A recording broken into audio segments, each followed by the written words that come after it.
The only 5 supplements you actually need. If you've been watching my channel for any period of time, you probably noticed something. I mean, I've done 7,000 videos.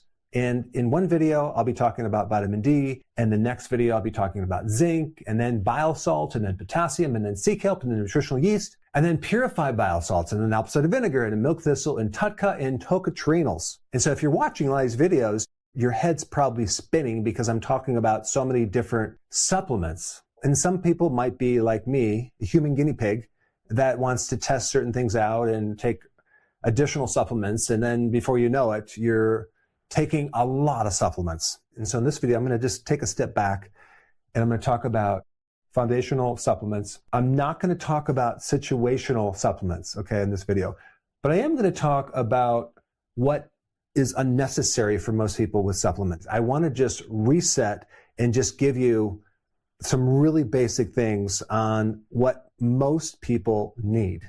Number 1, vitamin D3 and K2. It's impossible to get your vitamin D from food. You can get it from sun if you live in certain parts of the world and you really let yourself be exposed to the sun.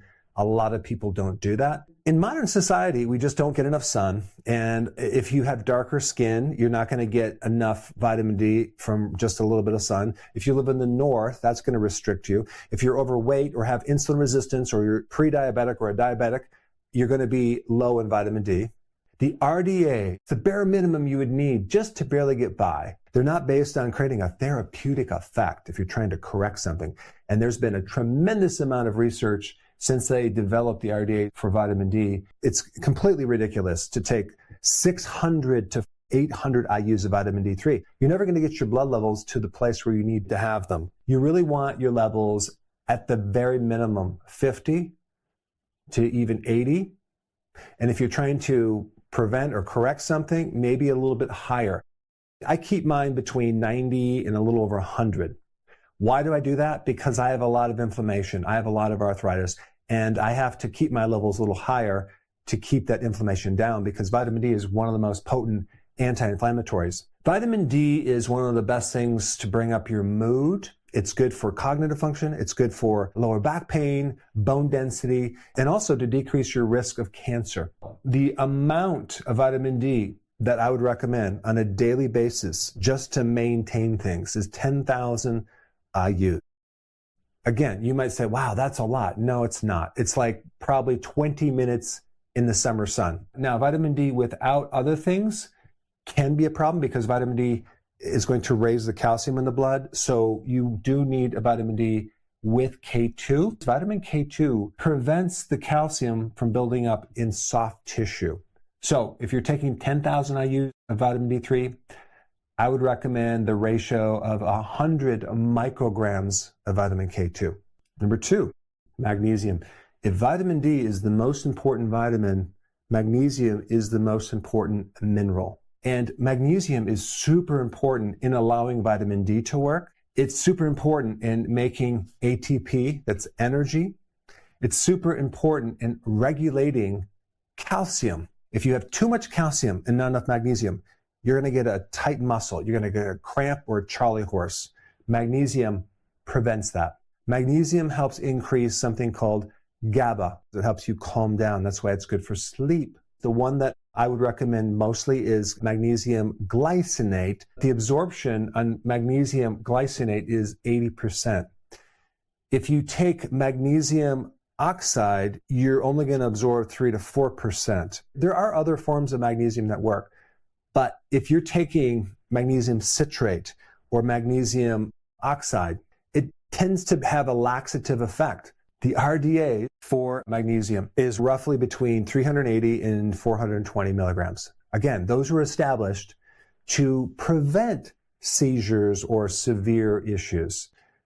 And also they were developed for women that weighed 133 pounds on average and men that weighed 165 pounds. So if you're like me, I weigh 195 pounds, those RDAs just went up to 600, for me anyway. That's just the RDAs. I'm not even talking about a therapeutic effect. If you want to create a therapeutic effect, you're going to have to beef it up even more. So personally, what I do is I take about 250 milligrams of magnesium 4 times a day. This is just for myself. I find my sleep is really, really good. The next question is, well, I had it tested and it tested normal. Well, you can't really even test it unless you do a biopsy or a very specialized test, because most of the magnesium is not in your blood. It's inside the cells. And so it's very difficult to test. Some people might say, well, we'll just do a red blood cell magnesium test. 65% of all your magnesium is working to make that ATP in the mitochondria, the energy factory of the body. Well, guess what? Red blood cells don't have ATP. So you're testing the blood where there's not a lot of magnesium. In the past, I think a lot of our magnesium came from well water and spring water. So if you have city water, you're probably not getting a lot of magnesium. Next one, electrolytes, especially potassium. You have calcium, you have magnesium, you have sodium, but potassium is the one that most people are deficient in. The RDA for potassium is 4,700 milligrams. That's just the bare amount.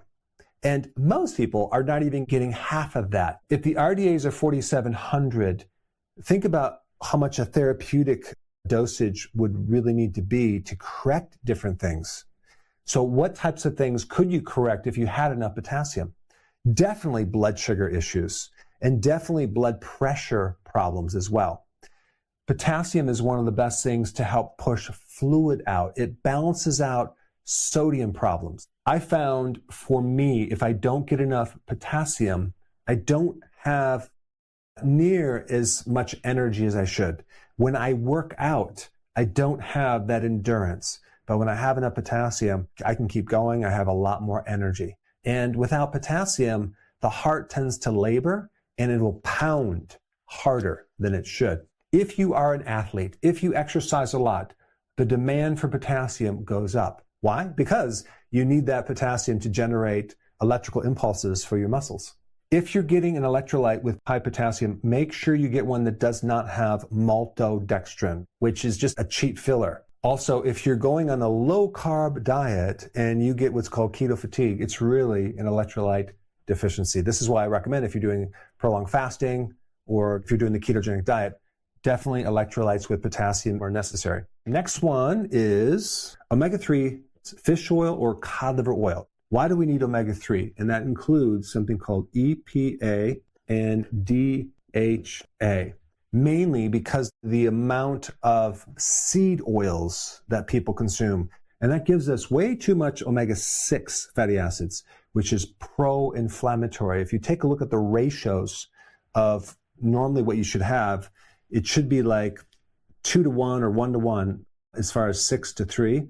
But most people have like 10-to-1 or 20-to-1, really heavy on the omega-6. But EPA specifically will give you a full body anti-inflammatory effect. And DHA is a structural fat that actually helps your brain work and the retina. Whatever's on the back of the label, take maybe 2 times or 3 times or even 4 times, especially if you have like advanced arthritis or autoimmune issues. As far as the foods go, if you do sardines and salmon, but sardines are next level, loaded with omega-3. I think in 1 can you get 900 milligrams. So definitely do more sardines. There's a common thread, right? I'm recommending more than the RDAs. I'm also mentioning it's difficult to get it from the diet. This is why they make up the foundational supplements, because most people are deficient and they're having issues, and they can easily get rid of so many problems if they focused on these 5 foundational supplements. Next one, trace minerals. Minerals needed in a lot smaller amounts, okay? We're talking about like iodine or manganese, iron or selenium or zinc. Unfortunately, the way that we farm, we only put back in 3 minerals, NPK, nitrogen, phosphorus, and potassium. They don't put trace minerals back in the soil. So we keep farming, and then we add this NPK to grow the grass, and then the cows eat it, and they're getting this empty, luscious green grass. It ends up creating a deficiency in our body with trace minerals. We've really lost the microbes in the soil that mobilize the minerals. That's really where the problem is, because of the glyphosate and the chemicals and all these other things. And then on top of that, we're not really fortifying those minerals either. But a lot of people are deficient in at least several trace minerals. And again, the RDAs for some of these trace minerals are too low. Personally, I will take 4 times the amount it's said on the bottle for trace minerals. And I definitely feel much, much better when I do that. So yes, you can probably eat certain foods to satisfy you for these trace minerals, like shellfish, tons of trace minerals, liver, great trace minerals, but most people don't consume a lot of those things. Selenium is highest in Brazil nuts, but a lot of people don't eat Brazil nuts. And so this is why it's so important to understand where our food comes from. Most of the food that you buy is grown hydroponically in water. And also realize, just don't take the bare minimum. Take a little bit more, because most people are deficient. If you want to feel a change or see a change in your hair and your nails and your skin, and even with like zinc, testosterone. So many people have a decrease of testosterone simply because they don't have enough zinc. So these are the basics. Let's keep it really simple. Foundational. I'm not going to get into the situational. I have 7,000 videos for that. Unnecessary. A generic multivitamin mineral. There are so many fillers in there. Most of the one-a-days are owned by big pharma or chemical companies, and they don't really care about the quality. So you're getting a lot of synthetics, and it's not a quality supplement that you want to put in your body. So I would never recommend a generic multivitamin, and avoid taking iron. They give you the type that your body has a difficult time absorbing. And also you'll read or you'll Google like, oh, you need like 1,000 milligrams of calcium every day.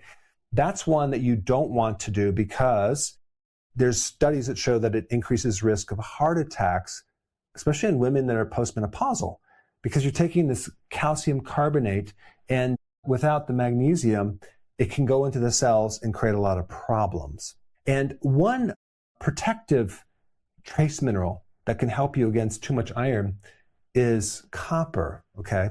And that's why I recommend this. So, as far as unnecessary, the typical generic multi, the iron and the calcium. If you are anemic, if you're female and you're anemic because you're menstruating too much, then consume more red meat or liver.